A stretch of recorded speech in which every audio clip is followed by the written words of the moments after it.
A statement from Ms. Chetwin, and then following that there'll be time for questions. So thank you very much for coming. Hi everybody, and thanks for coming. I'm Sue Chetwin. I'm the Chief Executive of Consumer New Zealand, and the Coalition for Fair Internet Pricing has asked me to be the lead spokesperson at today's press conference. This opening statement has been agreed by all members of our coalition, so let me introduce the coalition. To my left is Paul Brislin. He is the Chief Executive of Chetwins, the Telecommunications Users Association, and to my right is Jordan Carter, the Chief Executive of Internet New Zealand. Good afternoon. The three of us have decided we needed to take a public stand on the issue of internet pricing when we read the recent discussion document issued by Communications Minister Amy Adams. We're delighted that such a wide cross-section of New Zealand stands with us today. I'm pleased to introduce the fellow members of the coalition. Representing Core Plus and Slingshot is Mark Callender. Good afternoon. From the New Zealand Union of Students Associations, Dr. Alistair Shaw. Good afternoon. From Orcon, Greg McAllister. Good afternoon. From Rural Woman, Nolene Holt. Good afternoon. From Te Huarahi Tika Trust, Anthony Royal. Good. And from the Unite Union, Gerald Hare. Good afternoon. We also have us on the phone from Grey Power, Roy Reid. And unable to be with us here today from the Hautaki Trust is Mavis Mullins, and from the Federation of Maori Authorities, Victor Goldsmith, from Kiwi Bog, David Farah, and from KL Holdings, Tex Edwards, and from the National Urban Maori Authorities, John Tamahiri. I'd also like to introduce from COVEC, John Small. Sure. So a number of other organisations are strongly supportive of the coalition's aims, including leading telecommunications companies and business groups, but have come under considerable political pressure not to be part of today's campaign launch. In a nutshell, this is a story of the government planning a new $600 million tax on Kiwi broadband customers to unfairly boost the profits of Chorus, a private monopoly that last year made a profit of $171 million. There will be no benefit to any Kiwi consumer from the new $600 million tax. The $600 million tax follows lobbying by Chorus, which is building part of the new internet network that 70% of Kiwis won't use this decade, and that a quarter of us will never have access to. No rural users will ever have it. The Independent Commerce Commission sets prices in monopoly industries. It says the price of copper connections should be slashed by 25%. The government says it knows better and wants Kiwis to pay $600 million more for internet connections than the Commerce Commission says is fair. Let me make it clear we are all strongly supportive and excited by the ultra-fast broadband initiative. However, we cannot support a proposal which would see $600 million transferred to just one company, Chorus, which last year reported an after-tax profit of $171 million, an increased dividend of 25.5 cents per share, and whose share price rose 4.5% the day Ms Adams issued her discussion document. The proposal will tax every consumer of internet services, every household, every small business, every big business, every farmer, and every student. It is a tax on every Kiwi to subsidise Chorus, a profitable monopoly. Telecommunications regulation can be very complicated, but as a coalition we are making just two key points. The first is about the level of the prices. Ms Adams' proposal is that the price of existing copper internet connections will be much higher than what the Commerce Commission says is the fair price. The proposal says the price of existing copper connections should be artificially inflated to be the same as for the new fibre connections. That would be the same even if your home or your business or your school has no access to the new fibre network. This is unfair and it's wrong. It would be like the government deciding that dial-up internet should cost the same as broadband, even if there were no broadband available in your community. The second point is about who sets prices for monopolies like Chorus. Ms Adams' proposal is that instead of an independent body, the Commerce Commission, setting the price for copper broadband, politicians in Cabinet will. If monopoly prices need to be set, we say it must be set by an independent body, and that's the Commerce Commission, not politicians who may have other interests. We haven't seen anything like this since the 1970s, and we think it's dangerous. Within our coalition, there are organisations who have very good and strong relations with the government, and there are organisations whose relations are not so strong. But we are united on these two simple points. No to the $600 million copper tax, yes to the Commerce Commission setting prices for monopolies, not the Cabinet. And we are asking Ms Adams politely to please indicate you will reconsider your proposal. In support of the statements we are making today, we are releasing a study by economist Covey. It was Covey that calculated the $600 million transfer to Chorus, and they say that this is a conservative estimate.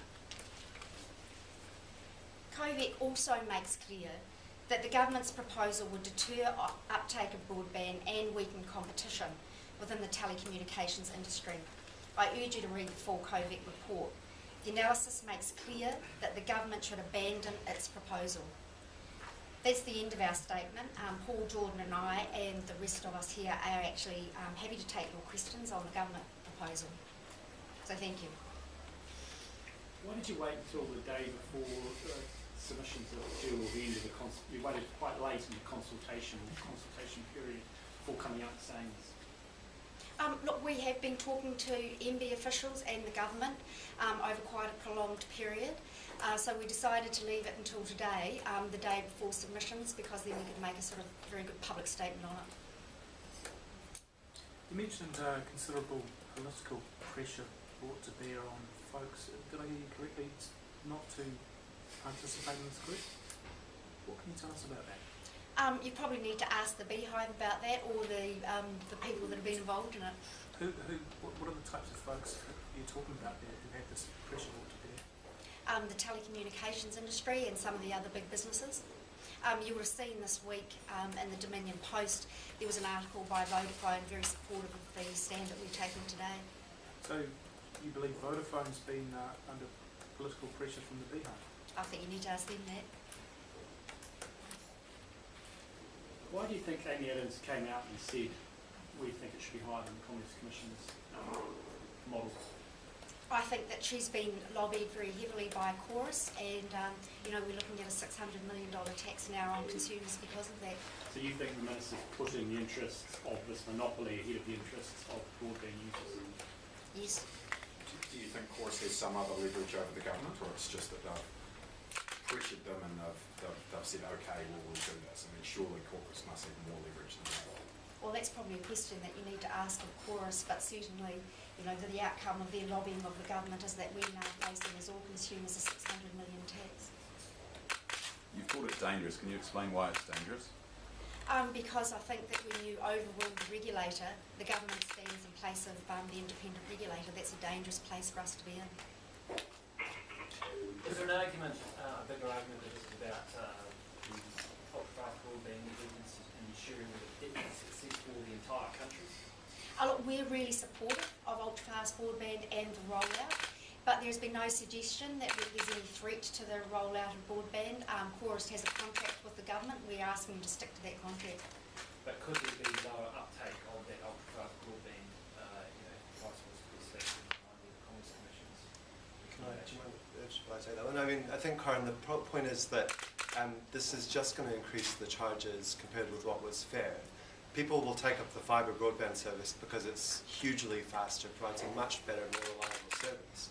And people are already flowing to it, and the retail companies are already charging people more for it, so they make more money, Chorus makes more money, and so on. So the idea that the transition is harmed by this is not accurate in our view. We don't agree with that contention. What we all see here is another $600 million being channeled through to Chorus, which does nothing. It doesn't get any more investment, it doesn't give us any new services. All it does is go straight into the pockets of their shareholders. It doesn't speed up the UFB build, it doesn't protect the UFB. So we want the proposal withdrawn. That's what we're asking the Minister and the government to do. So you're arguing that the uptake of UFB would not be hindered, would be sufficient anyway without this? Yes. Yeah, no, we don't think that a couple of dollars on the copper price is going to stop the migration to what is clearly a better network. All it is a tax that channels more money into Chorus, $600 million. Sitting behind all this is a miscalculation of the cost of connection. Is that the underlying cause for why this situation has arisen? Well, I think what you've got to know is that we've paid Chorus $900 million in a tax-free loan already. You know, they should get on and simply roll out the network they're being paid to deploy. The idea they can come back and ask for another $600 million just is not acceptable. They've been paid the money, they should get on and fulfil their contractual needs. So, but were the calculations when the structural separation was decided just wrong? I mean, is that the core underlying cause for this problem? I don't think, you know, I think that what we've got here is a contract that's been signed. Chorus agreed to it before Chorus was even separated out from Telecom. It's known that this was in play for the last 3 years. So why would we suddenly come in and say, oh, well, we need more money? It's a renegotiation of the contract, really, and I don't think that that's acceptable. The people of New Zealand have agreed to pay $900 million. We should not be agreeing to pay another $600 million straight out of consumer back pocket for no real gain. We're not getting the network built any faster, we're not getting a better network, we're not getting a bigger network. It'll be exactly what we've already contracted them to build, and we've already paid for that. If I could just add to that, Alistair, if there was an economic problem, if there was a financial problem with Chorus, the government's proposal should have analysed Chorus's finances. It should have looked through that and said, actually, here's the funding problem, and here are some ways to fix that. But it doesn't do that, and Chorus hasn't said that. So we can't agree or can't accept that the problem is an unaffordability with the UFB argument. But if you wanted to establish that, you'd need to analyse that. But they're sort of dodging that underlying problem that they have, that Chorus's economics are looking potentially unstable given the contract that they've agreed to, and I mean we're probably not going to get the economics of building the network under that contract don't stack up. Well, the local fibre companies, the other 3 players in the fibre deployment, certainly don't seem to have that problem. Right. So they are ahead of schedule in terms of the build. They are going to be finished before Chorus. They have greater uptake rates than Chorus does. And I think that giving Chorus an extra $600 million from consumers straight to their shareholders certainly won't address any of those concerns. And as to this point that Sue made about this being dangerous, taking things away from the Commerce Commission, applies this bigger moral hazard as well. If you're a big company and you sign a multi-billion-dollar contract with the government, 2 years later, should you be asking for another $600 million because either you got your sums wrong or what you seem to be implying, that they haven't been able to manage the costs of the rollout? Where does that moral hazard get created if the response to that problem is, oh, we'll just chuck some more money out of Kiwis' pockets into your pockets? Surely the obvious response is to say, you signed the deal. If you made a mistake, that lies with you. You know, if you can't meet the requirements of the rollout, if you cocked it up, come and explain that to us and to the New Zealand public. But that hasn't happened.